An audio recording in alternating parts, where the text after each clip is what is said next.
Welcome to the Amber Nectar podcast, discussing the things we think about Hull City AFC.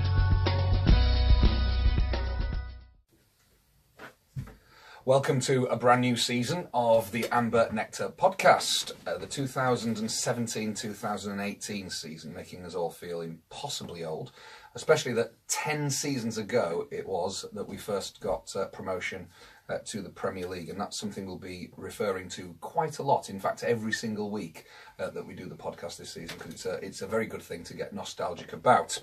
We'll talk about that later on, but we need to start with the present, and as you can see, it's the usual three old ugly mugs that are looking at you through your Periscope feed right now.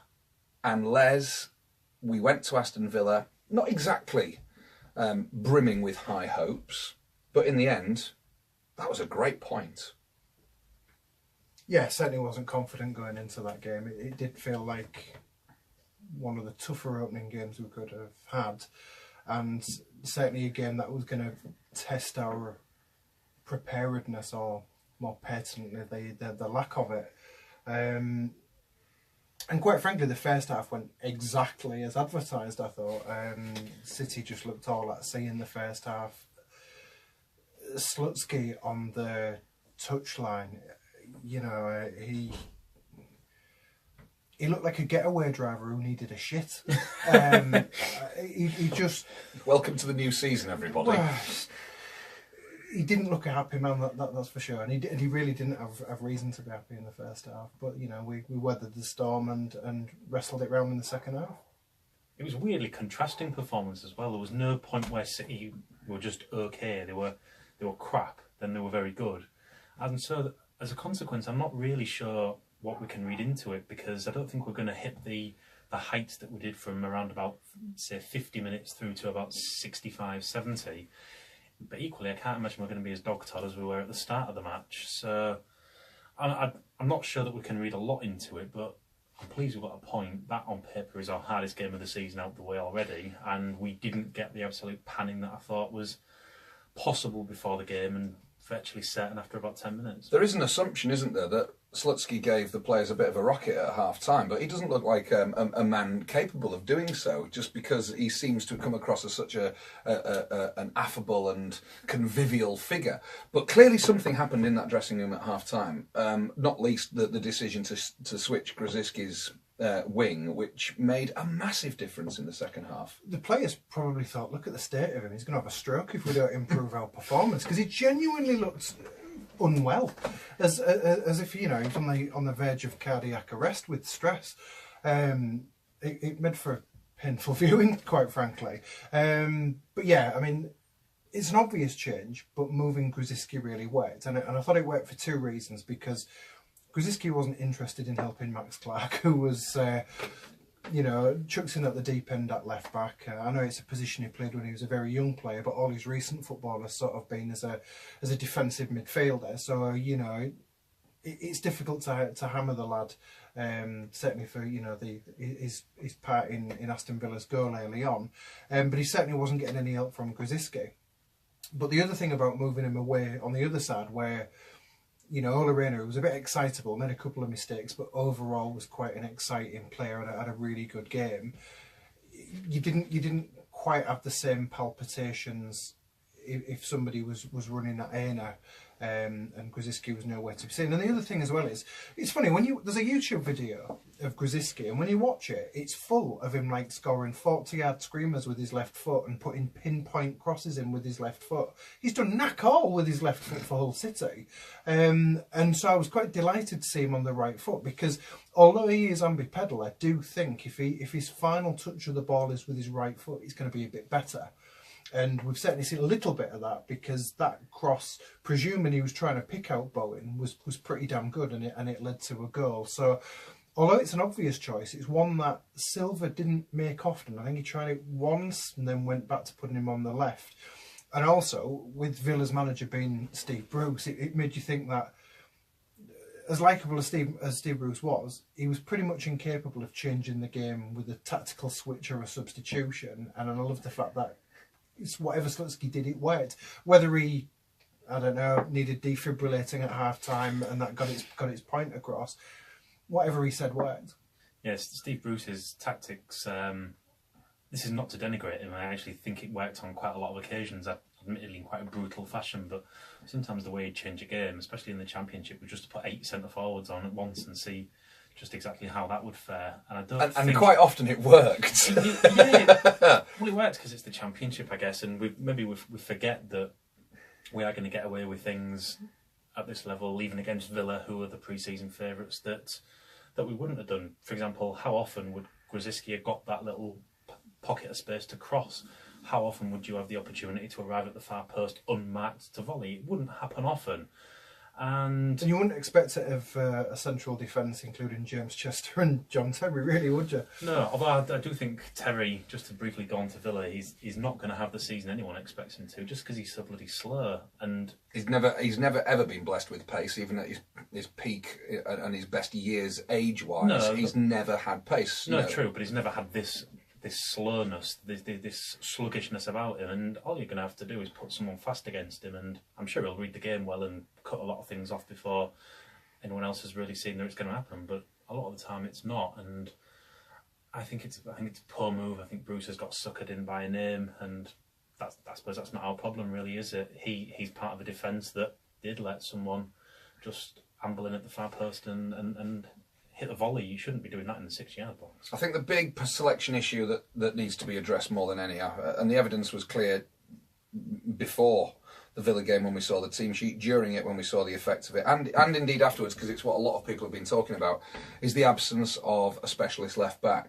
Now, Max Clark has got an excellent reputation, and I think one or two people have had him down as kind of the apple of the eye of Hull City's academy for quite some time. The one that people seem to know about, until Josh Timon got in the team at Bury in that FA Cup tie at least, he was the one that people seemed to know something about, and it's taken a long time for him to get his first team debut. It was a pleasant surprise to see him in the side, although because of the numbering system of team sheets, you weren't immediately sure exactly where he was going to play. But when it was obvious that he was going to play at left back, and he had, albeit one that lost his star with us a little bit over the last couple of years ago, but clearly a very wily and experienced right winger in Ahmed El Mohammadi up against him, you did fear for him a little bit. And he improved as he settled in, but he didn't immediately look like a Championship left back, probably because he isn't a left back. He certainly did improve as the game went on, and I'm not kicking the lad. I think it's mainly the point that we were playing a team managed by somebody who might not have watched him tons of times, but would at least have some knowledge and would be aware of his inexperience and would probably say that's their weak point, let's hit that as often as we can. That's why I think it felt a little bit unfair for him. I'm sure the kid is delighted to be playing first team football, even if he went in goal. I'm sure he would be delighted about it, but I don't know, it just felt a bit rough for the lad. And but he's got it out of the way. He's got a game under his belt, and we've come away undefeated. So we'll see. Maybe Slutsky can teach him the left back role until we bring somebody in, if that happens. Well, on paper, and we're going to get onto it properly in a bit, I guess, but we've got a much gentler fixture in theory on Saturday, and I wonder if he'll persist with that, knowing that Burton are presumably not going to commit men forward in the way that Aston Villa felt perfectly capable of doing. A clean sheet, who knows, maybe a good defensive performance on Saturday could be just what he needs, but I don't think he disgraced himself in any way, shape or form. I don't think any of the young players who've had to step up, perhaps prematurely in a couple of instances, let us down. Hold on. Up front of Campbell and Hernandez. What about Campbell as a whole? And we're going to talk about the summer that City have had in due course, because mainly it's been a summer of high-profile departures. But the big signing, even though he didn't cost anything, especially as Kevin Stewart didn't make it into the team on Saturday because he was injured, is Fraser Campbell. I mean, is it a controversial signing or not? No, not in the slightest. I think it's controversial for Meffs, who liked having a go at him every came back to City. But you know, we sort of championed that was a Meffy activity in the first place. I was never fond of it. I never really particularly understood why people felt Fraser Campbell absolutely owed us and had to join us in that first Premier League season. And I always got the feeling that it was his dad that was being a bit of a knobhead rather than Campbell himself. And I know Campbell later sort of played up to the City fans giving him some stick, but that's cause and effect. That's City fans giving him some stick, and at some point he reacts back. And football fans are the frigging worst for playing hurt when they've called people every name under the sun. So that was at Sunderland, wasn't it? I remember he came across to take a short corner and got some stick from some idiots, and he stuck his tongue out. The Cardiff game too, there was a similar reaction. It became this pantomime villain thing. But yeah, there were some people who was like saying, I would never support Fraser Campbell if he ever joined us again. Well, whatever. You never know what's going to happen in the future. One thing I will say is it felt a risk-free signing. This is a player who commanded a big fee just a couple of years ago, and there didn't really seem any downside to it. If it doesn't work, then big deal. But I do get the feeling he will be fairly committed to us, and he looked fairly damn committed on Saturday against Aston Villa, and so did Hernandez, because I think it's a strange one with Hernandez. I was having a chat with Steve Atkinson about this recently, because we're best buds, you say, and he made a really good point about how every year people assume Hernandez wants out, but every time you see pictures of him, he's like broad smiles during training. He never looks unhappy. He never looks unsettled. Although there's been talk in the crappy news outlets about him agitating for a move, nothing's ever come of it. And we've been relegated twice now. If he was agitating for a move, I think he'd have gone by now. And we know from the last promotion campaign that he's pretty damn useful at second tier level, whether it's in Italy or whether it's here. And I think Campbell and Hernandez between them, provided they get some decent service, because they can't do it all alone, will score goals in this division. There was an issue about whether Fraser Campbell was proven. He's certainly not proven at Premier League level. I mean, whether you think he made the right moves or not when he initially went to Tottenham on loan, which has nothing to do with him, then eventually joined Sunderland, and then after his spell at Cardiff, he went to Crystal Palace. He's had bad injuries, and he's had mega competition for places at his chosen clubs. But as for the Championship, anybody who says that Fraser Campbell's not proven is forgetting what happened 10 years ago. Well, maybe they're 9 years old. He proved himself when he was a teenager, so I'm pretty sure now that he's a striker in just about the peak of his career, he's probably going to do all right. And the only concern I've got about Hernandez and Campbell, because they're both very good Championship strikers, my only worry is what kind of partnership they're going to make, because I don't see who's going to be the target man out of them, for example. Who's going to be the selfless one? Because front pairings, Andy, don't involve two prolific goal scorers anymore, do they? There's always one more prolific than the other, one who's a bit more of a provider, a bit more of a team player, and the other one who's a bit more of a, I suppose, a scrounger just hanging off the offside trap of the opposition. But I always think unselfishness has been a key part of Campbell's game. You think back to the Wembley game. He didn't try striking the ball from a ludicrous angle. He turned and he put the ball over for Dean Windus. I think that's naturally his game. And as he gets older and presumably loses a little bit of pace, you'd imagine that being more part of his game. I can imagine him wanting to provide for Hernandez as much as wanting to have a go himself. I might be wrong with that, but we'll see. I think if I was going to envisage it one way or the other, it would definitely be that way around. I think Hernandez, if they stay fit as a partnership through the season, I think Hernandez will score more goals than Campbell. That's my view. Because I think Campbell is more likely to provide. Yeah, Campbell, as well as for others as well as for himself. Campbell would make more goals. You would expect. It'd be interesting to see whether or not we persist with them as a front pair, because I thought it was unexpectedly adventurous that we named them both Aston Villa. I might have expected it to be one or the other. And if we're doing it in that game, then it suggests that Slutsky does have a front two in mind for most of the season. You would imagine it'd be that front two. But what backup have we got for those two? We've got Diamande. Yes. And is that it? Well, Gerard Bowen scored a goal. Yeah, but he's not. Yeah, well, I mean, we'll come on to that. First of all, because it was a great goal. Secondly, because it was a magnificent celebration. I love that he elbowed stewards out the way, who actually physically got across him and tried to stop him from going any further. He was like, "Yeah, get lost, get the boot in or whatever, in order to get to the City fans." He probably got booked for it, but it was. I think he did. Did he not get booked for it? Even better, he got away with it then, and quite right too. Steve Bruce said after the game, didn't he, that he'd wished he'd left Jared Bowen at Hereford. But Steve Bruce, there are little things that you can niggle at with Steve Bruce, and one of them is that he didn't really look very far into the youth system, into the next generation. I mean, even with Josh Timon, he put him in that FA Cup side, but it took a long time before he got in a league game. and we've talked about Max Clark in this context, and then we've talked about Jared Bowen, who showed a couple of signs towards the end of last season against Manchester United, I recall, in the League Cup semi-final, that there was something waiting to emerge, and he just needed the opportunity. It was a great finish as well. He had a good match. He had an excellent game. Yeah, he did. It wasn't just the goal he scored. He'd had a fairly solid first half when a lot of people were flapping all around him, and it was a really smooth, cool finish.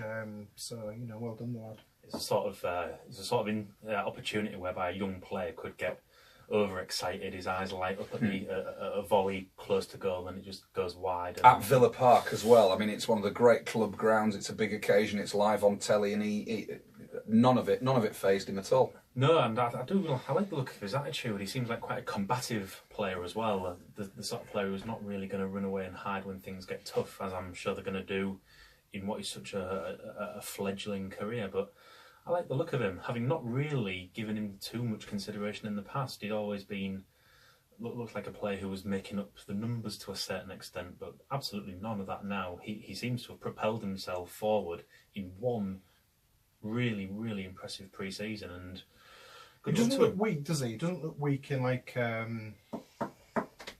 was the kid who scored after we got relegated in 2009. Mark Cullen. He's not like a Mark Cullen sort of like. Actually, Will Atkinson fits the bill there as well. Skinny lad. He looks as if he looks like a bloke. Does leg day. He didn't wear. he didn't wear a snood like Jamie Devitt, for example. Oof. Do you know? I was quite impressed by Alan McGregor. In my head, Alan McGregor was done. He was past it. He was gone. And I'm not saying he was perfect on Saturday, because he wasn't. But he pulled off some really smart saves, and I thought he had a fairly good game. And he gave me a bit of food for thought, because I just thought, McGregor's done. We're going to load him out again, and we'll play Marshall for the start of the season. But I think he showed on Saturday that there's some life in him. Yeah, I mean, he presumably hasn't played a massive amount of first team football recently. I know he had a loan spell last season. But yeah, I hadn't really considered McGregor as part of the plans this season, but he clearly is, isn't he? I'm certainly not worried if he is, because he's done very well in the Championship. He's done very well in the Premier League before. I don't get the downer that some people have got on him. I think you could go through that squad and you could list an awful lot of problems before you get to the goalkeeping situation. He has. I mean, all of our goalkeepers of recent vintage that have been with us permanently. So we're looking at McGregor, we're looking at Marshall, and of course now he's gone, but we're looking at Jakupovic as well.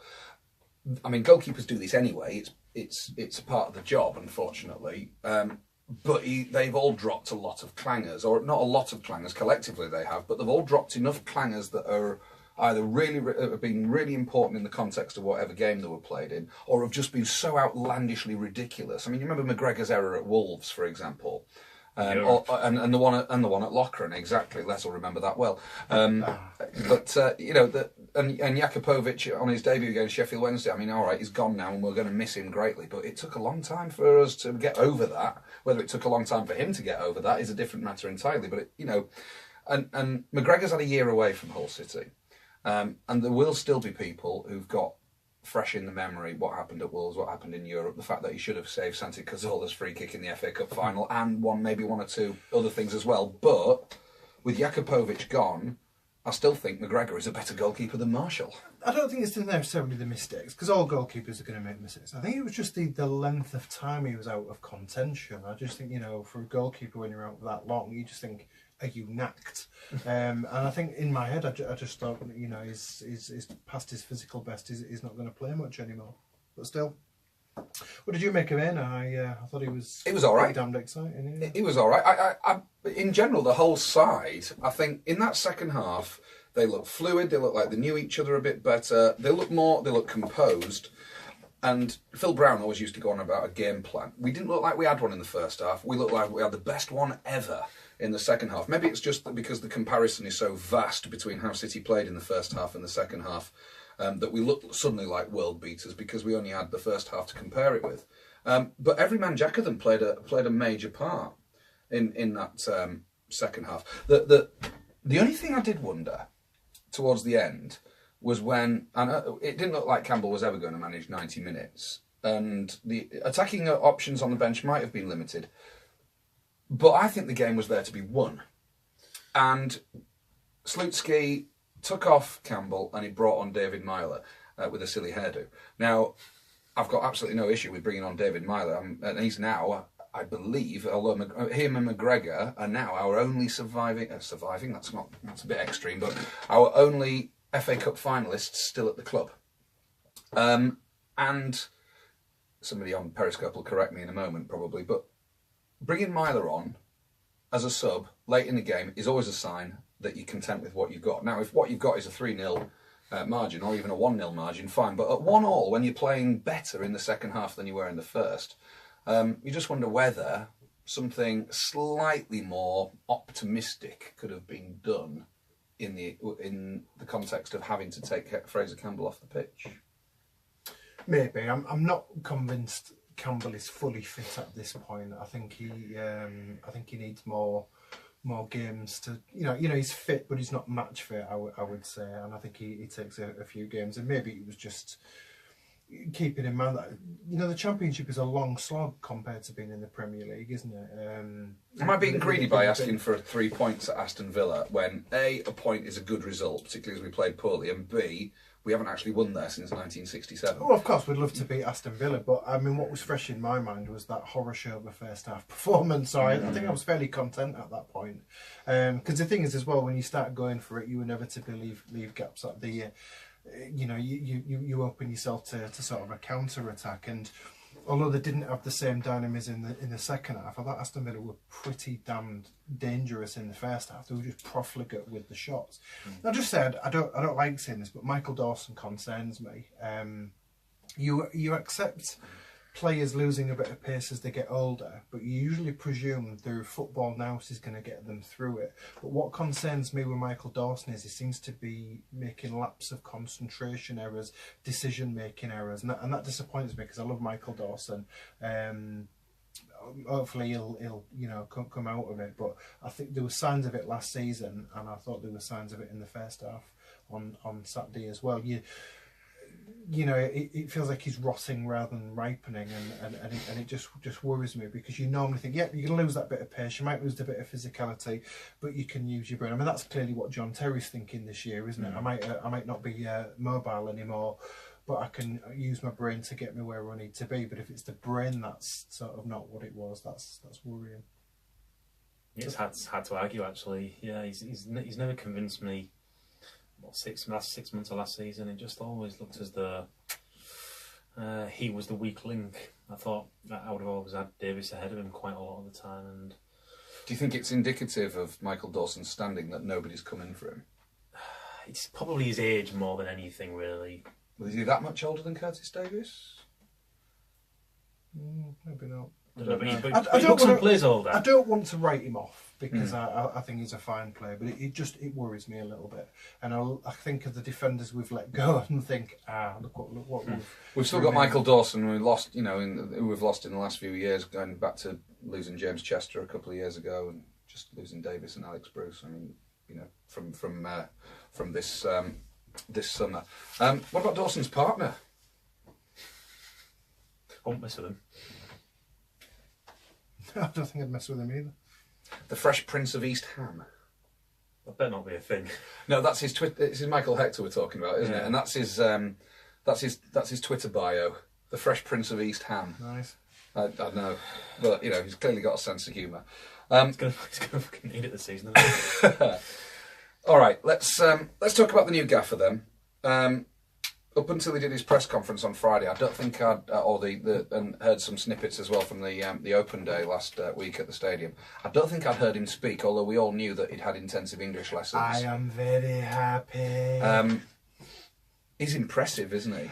Is he just an impressive guy? I think you have to be a brick-hearted meth to not have fallen in love with him. We don't have any of those. And I was quite fortunate that at the kit launch, the club brought him to come and say hello to him, and one thing that really endeared me was he said, "I'd love to come back because I really want to learn about the history of the club." And how do you not love a manager that says that? That says he wants to come and immerse himself in the history of the club. And Do you know, I've met quite a few Russians before, but they've all been right miserable gets. But he's a proper never stop smiling until he realises another left back's been sold. that's the only point when he stops smiling.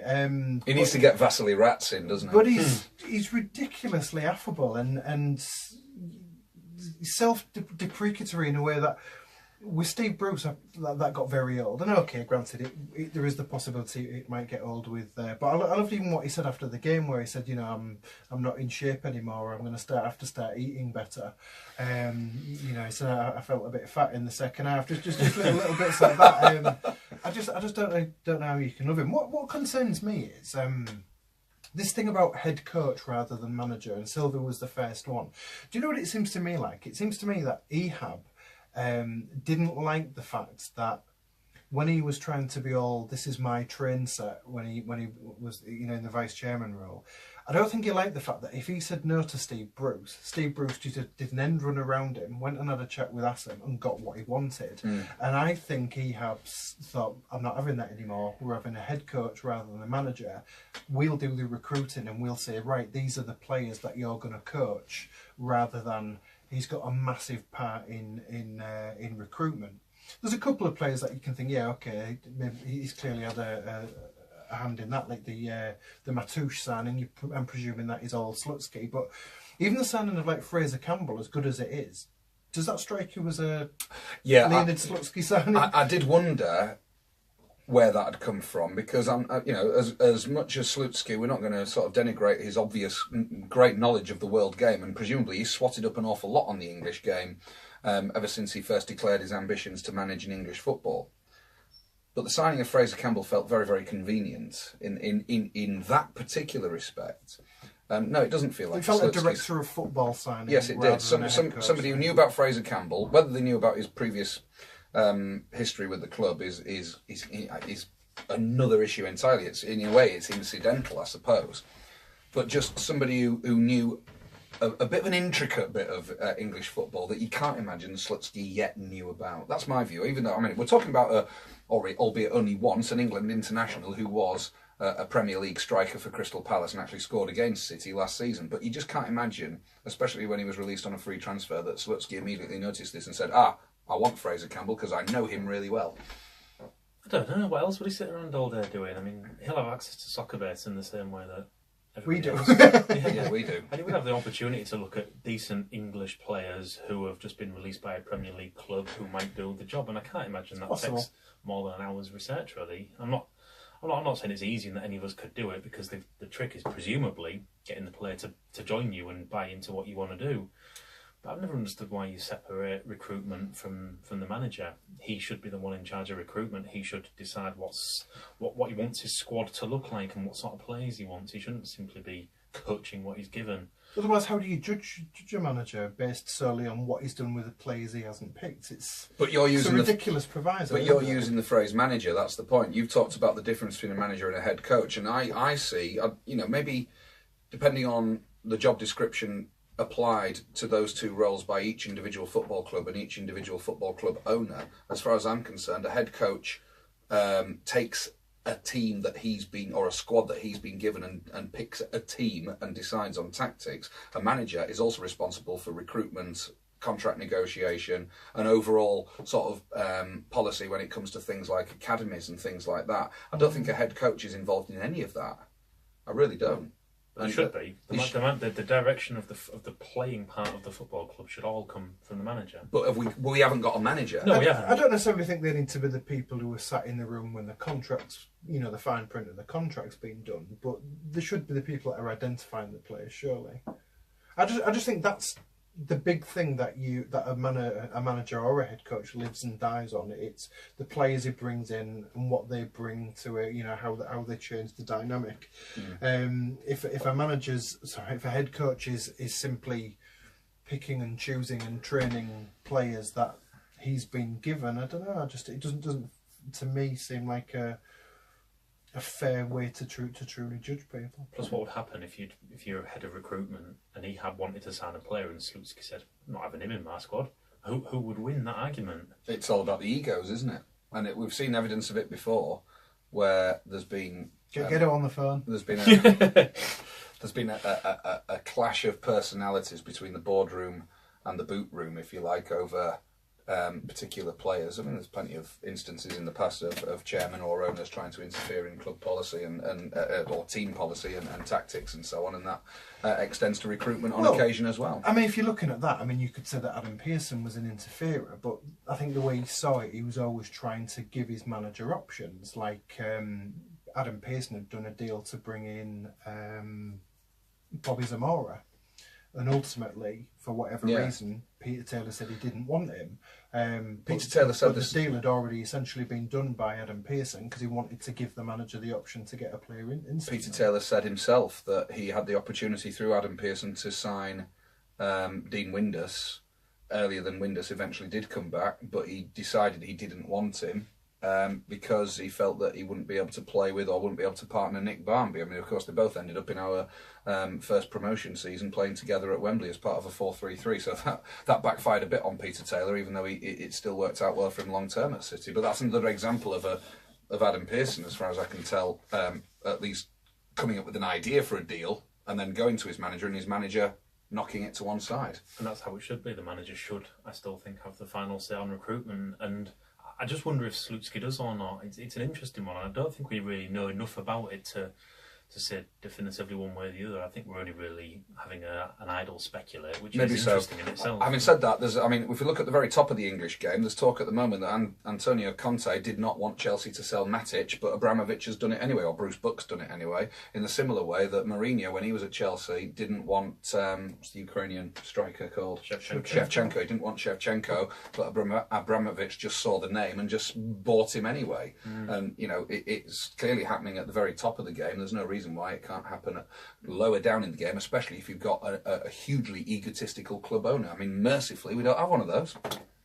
Brilliant, there's something good happened tonight. Awesome. Thank goodness for that. There's some dealings going in the other direction. We can say farewell to almost a hall of fame of Hull City superstars over the last few years. Curtis Davis, Tom Huddleston, Alex Bruce, Ahmed El Mohammadi, Andy Robertson, Harry Maguire. Have I missed any out? Eldin Jakupovic. There's 7 enormous Hull City names over the last, 4 or 5 years or so that are going to, ring in the memory of every supporter who watched them play, and they've all gone at once. I think you can break it down into sort of categories who players you thought perhaps we shouldn't stand in their way. They've been here for one relegation, they've stayed, and they've been relegated again. Perhaps it's time to let them to move on. And I class Maguire and Robertson in that category. I think it was probably the right thing to let them go, and of course, they was going to bring in the money. And the more money you bring in, you potentially don't need to get rid of everyone else. If you're not thinking, well, if we recoup a load of money on transfer sales, we can then trouser all the parachute payments. We'll see if that's the policy. Do you think? Sorry, I want to ask about Maguire. That's the one that troubles me. Actually, Jakupovic as well. They've both gone to Leicester. Yes, Leicester won the Premier League. That, as great as it was, that was a freak. That's not going to happen again. To Leicester or to any other club of comparable size. The biggest clubs with the serious money have learned their mistakes from that season that allowed Leicester to pile drive past everybody.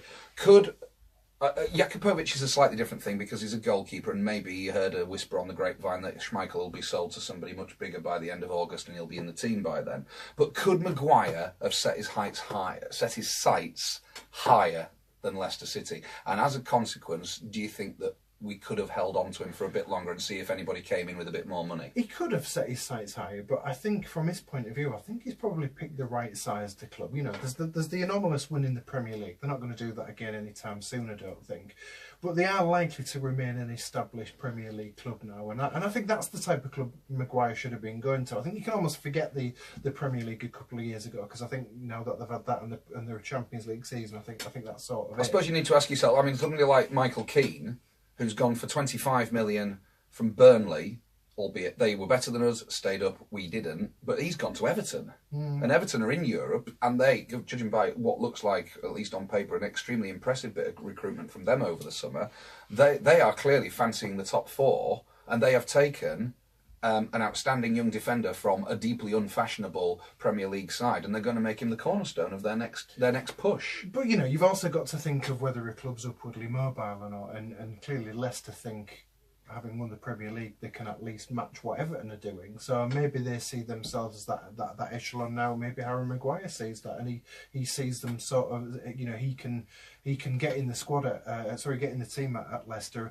and help them become that Everton, challenge for the European places, get to cup finals. And if it doesn't work, then he signs for Everton next summer, having played a full season in the Premier League. But also, Leicester have got a couple of ageing centre backs, haven't they? And they needed a Maguire quicker, perhaps, than others did. They've got Wes Morgan and Robert Huth, who are both well into the 30s. Yeah, he's going to play every game, and I think that's a consideration as well.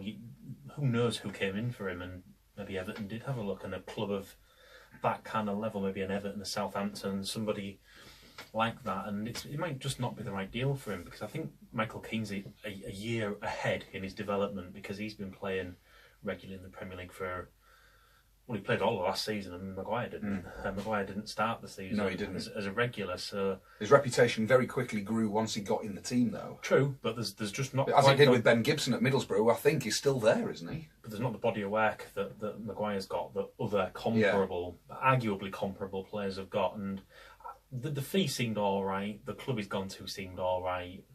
It just feels all right.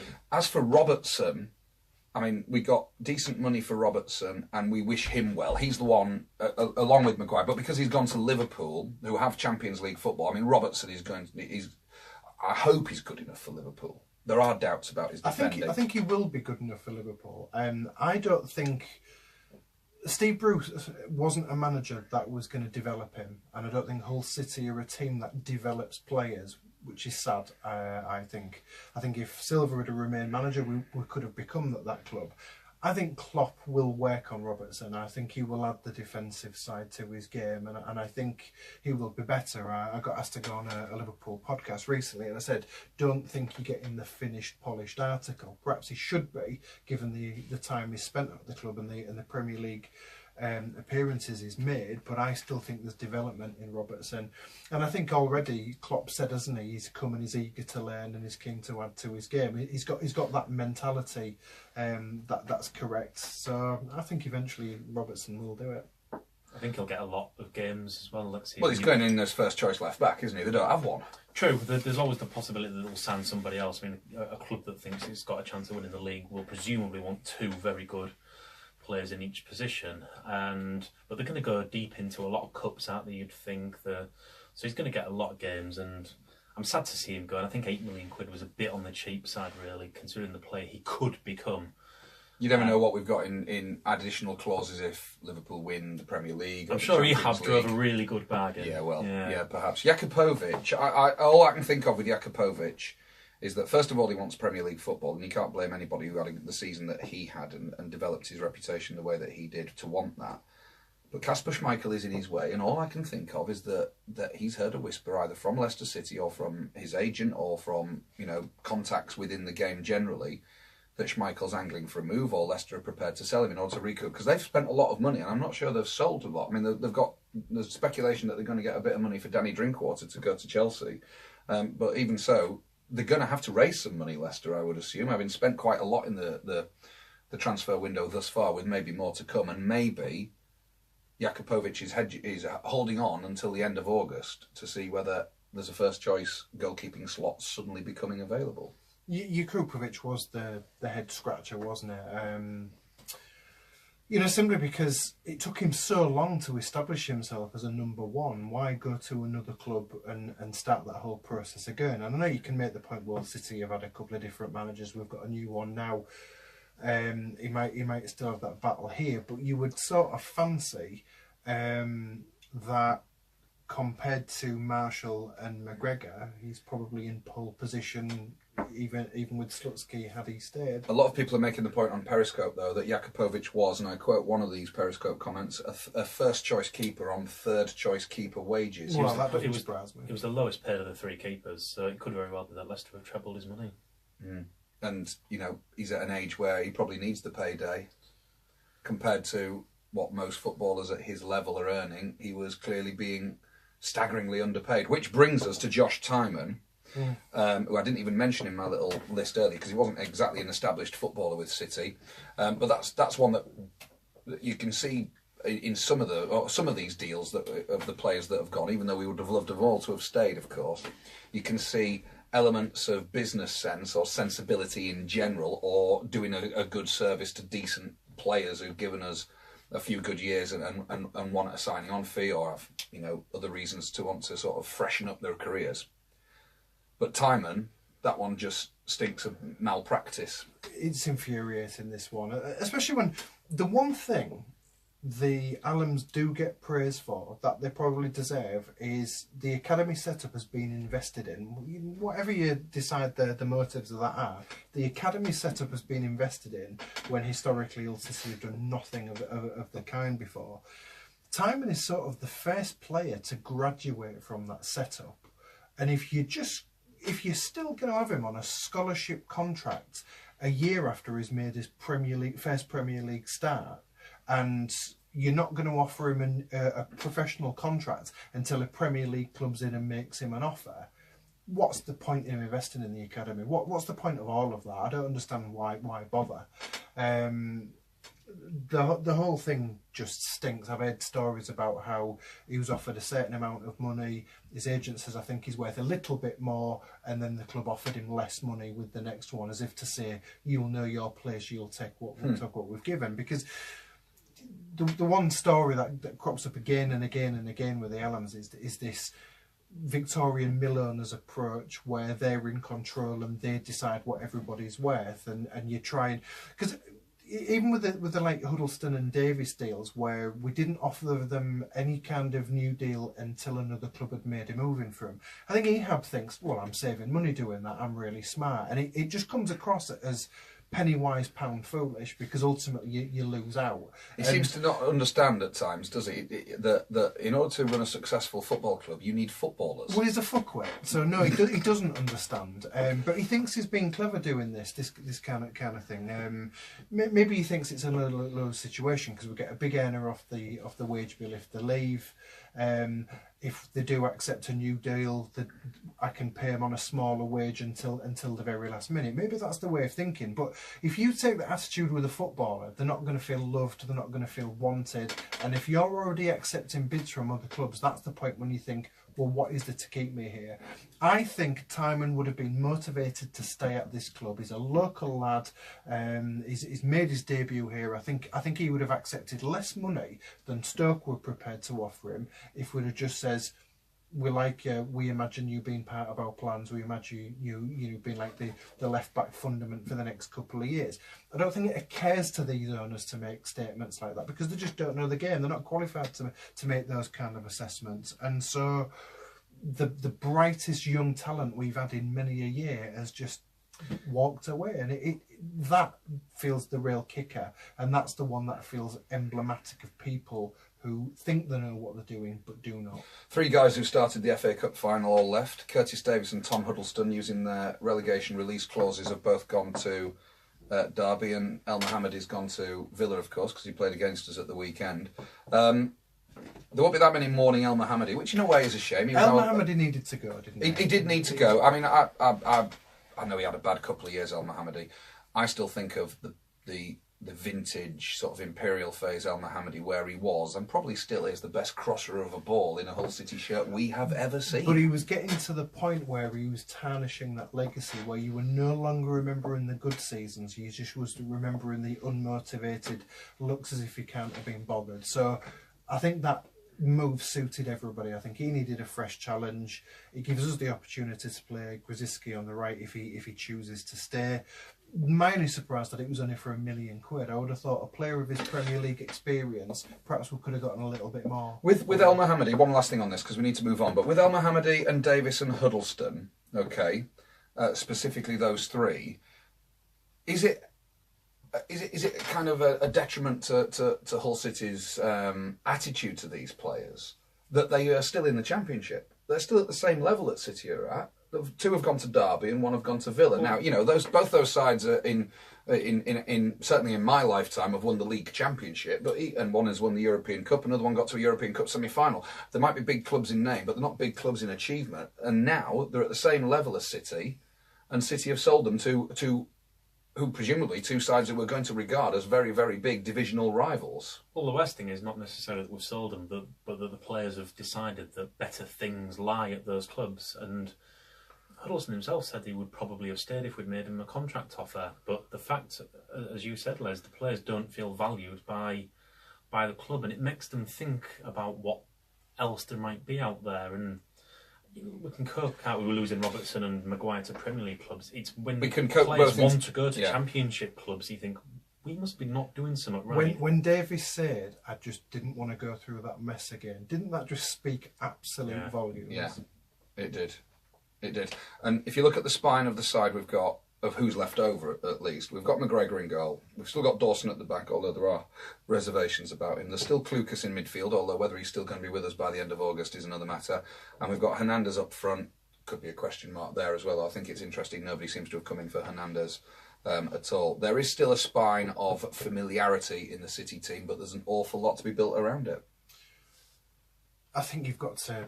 If I would offer Klukas another deal now, I want to see City build around something. Well, he only signed one a year ago, didn't he? This time last year, it was the end of August last year that he signed quite a good big deal. I've heard a couple of people speculate that he didn't see him in it on Saturday and maybe his mind's elsewhere. I don't necessarily buy that with Klukas. I think he's just had an indifferent start to the season. It's about time we saw something from Henriksen now. I mean, I'll give him a while because he's not played a great deal of football, but we need to see something from him. And let's hope, of course, that Ryan Mason makes his way back into the City side soon.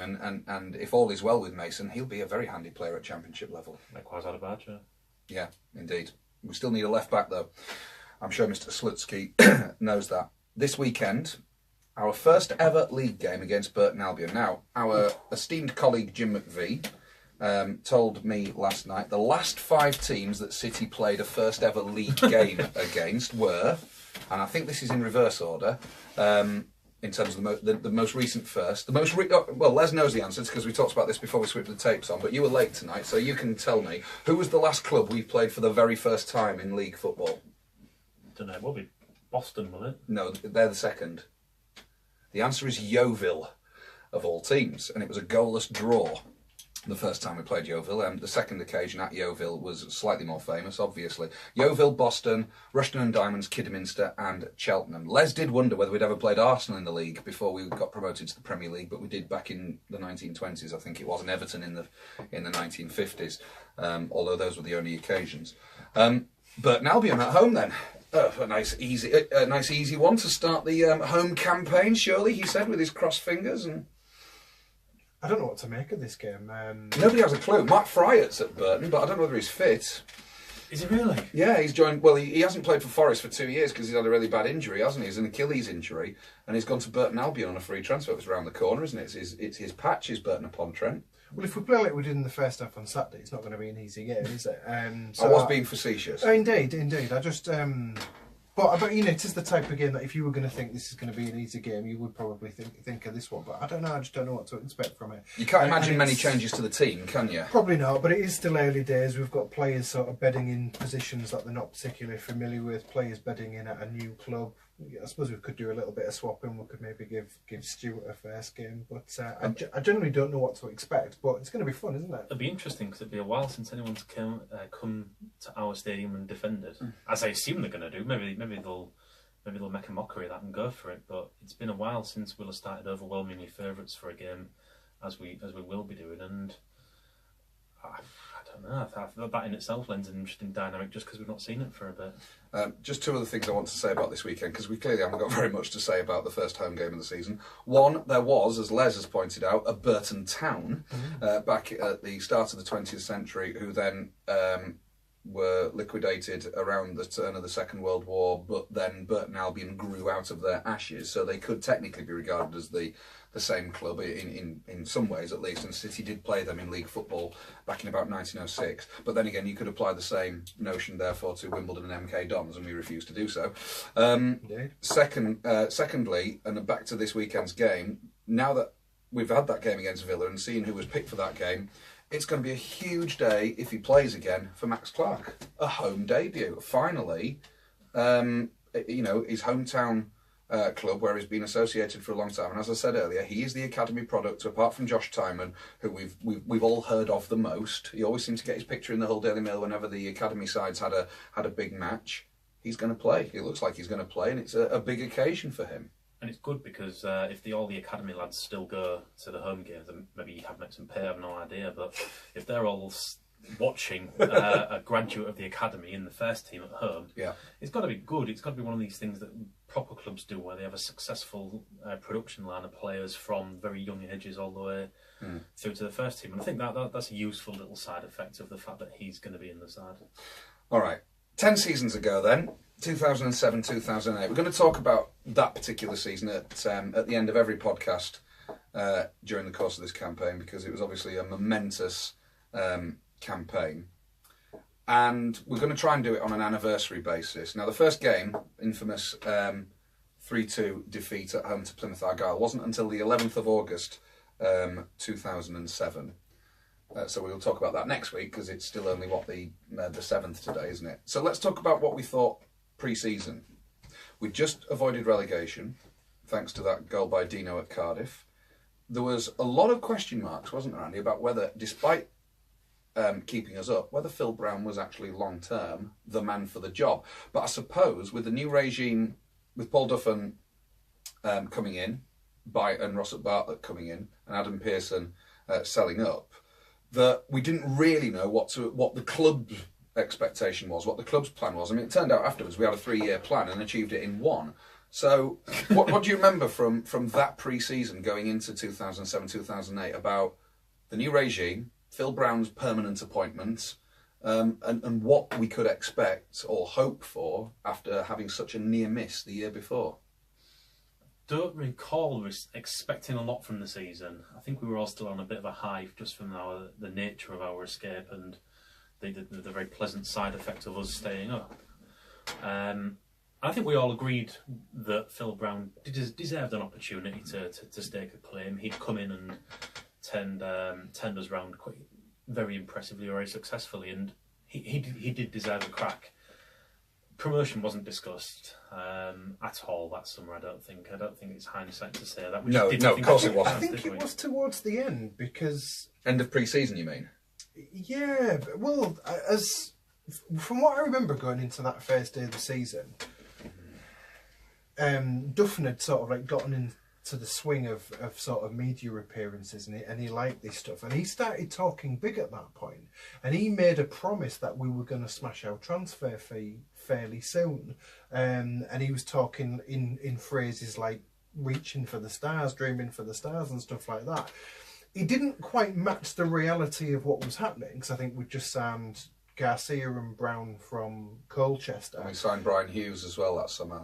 They didn't seem the type of signings that was going to instantly propel you to the Premier League. I think Duffin's talk sounded premature, and it sounded vaguely ridiculous, because I had a look at I wrote the first match report that season, and I remember saying something along the lines of, for all of the promised splashing out of money, the biggest new signing was a big screen, because it was we just installed the big television, the big telly, in front of the North Stand, and I was sort of making the point that it seemed really odd that the chairman's talking big in terms of what his expectations were. So he was making the talk, but I think City fans was a bit more grounded, because that previous season was, although it ended on a bit of a high, it was a pretty gruelling season, wasn't it? And I think it was the gruelling nature of that season that did for Adam Pearson. I think it completely sapped his morale and his belief that he could take us any further. I'm not sure Adam Pearson's morale was particularly affected. I think he still loved being in charge of Hull City, and I don't think anybody would have necessarily blamed him if we happened to have gone down that season. I think ultimately the second part of what you just said, though, is what it was really all about. He probably realised he'd peaked, and he'd actually peaked the previous season, when Peter Taylor's final season at City, when we'd finished, about 15th or 16th or something in the Championship, and that was the best it was going to get. But he was wrong, though, wasn't he? Because it was the best it was going to get under Adam Pearson. But was it, though? If you look at the things that Hull City did, And yes, I agree that Adam Pearson wouldn't have done them. But Adam Pearson could have done them. What we did that season, could Adam Pearson have brought in a Kocher and Pedersen later on? Could he have attracted? That was all about Phil Brown's. Fraser That was all about Campbell? Phil Brown's name. So yes, he probably could, because providing that Adam Pearson was prepared to pay the sort of wages that presumably JJ Kocher wanted, given that I think he'd been playing in Qatar immediately before he joined City. Pedersen are no less about. They were free transfers, so providing the club could afford wages, then things like transfer fees don't come into it. I think the big thing was, could Adam Pearson have afforded to pay for Caleb Folan? Because he came in at the end of August, he was the £1 million player that we'd never paid for before, and that was the indication that we had, or what you might call better money. Whether the money was really there, of course, we didn't. We found out much later on. Was always dubious, but we had better money behind us because we paid £1 million for one of Wigan's reserve centre forwards, and our previous transfer fee record, I think, was still for Stuart Elliott, wasn't it? Or it might have been for Dean Marnie, thinking about it, the previous season. But we signed Garcia and Brown from Colchester in a job lot. We got Brian Hughes, I think, on a free transfer. Winders came in on a free transfer, having done so well on loan. But the key signings were Folan and Campbell, one of whom was £1 million and therefore could not have been funded, presumably by Adam Pearson. And the other one was Fraser Campbell, who was on loan and didn't come in till the October anyway. Yeah, and because things weren't moving like that at the start of the season, if we cast our mind back literally 10 years to the early August 2007, that's why there was none of the optimism. Even if Duffin was talking a good game, he had no track record of delivery. We had no particular reason to buy into what he was saying. So, no, I just don't remember feeling anything other than we're more likely to be looking down than up. Yeah, the expectations of the fans didn't match the stuff Duffin was coming up with at all. The players we sold that summer, I'm just looking at, because behind the camera that's filming us on Periscope is the 2006-2007 squad. There's a really smart photograph of the squad all lined up. And just looking along that, a lot of those were still at the club through that 07-08 season. One or two of them were still around in the Premier League era, even though they never, or very rarely got a game. Players like John Welsh were there all through that season and he was injured all year. We sold Nicky Forster that summer. And we sold John Parkin to Stoke.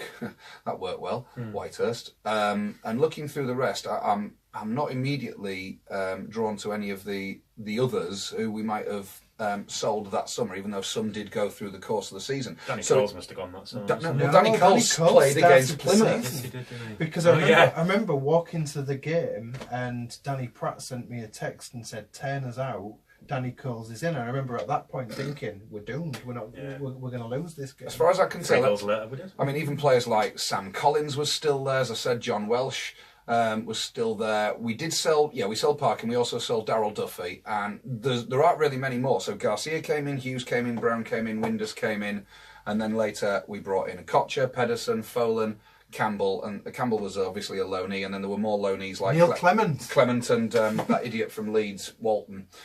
He came in. I think the other signing that season was much more of a background one for the future signing, which was Nathan Doyle.